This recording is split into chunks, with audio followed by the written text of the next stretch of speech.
এটা হচ্ছে আপেল বাগান। এই গুলমার্গ, শ্রীনগর থেকে গুলমার্গ যাওয়ার রাস্তাতে অ্যাপেল বাগান। এখন জাস্ট ফুল এসছে, এই ফুল এসছে এখন। তো এটা অগাস্ট মাসেতে পুরো আপেল তখন গাছে পুরো ঝুলন্ত অবস্থায় দেখা যাবে।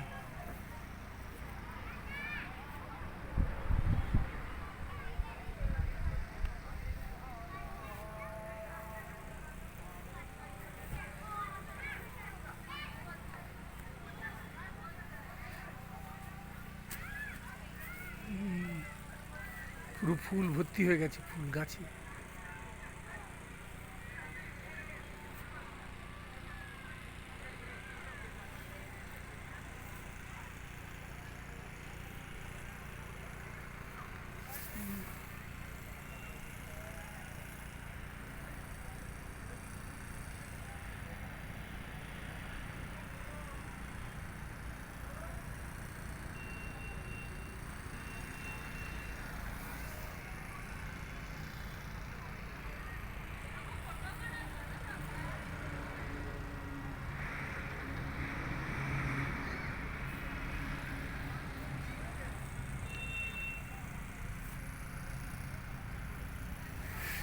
দূর দূর তো, মানে দূর দূর পর্যন্ত পুরো আপেল গাছ, আপেল ভর্তি গাছ, গাছে ভর্তি।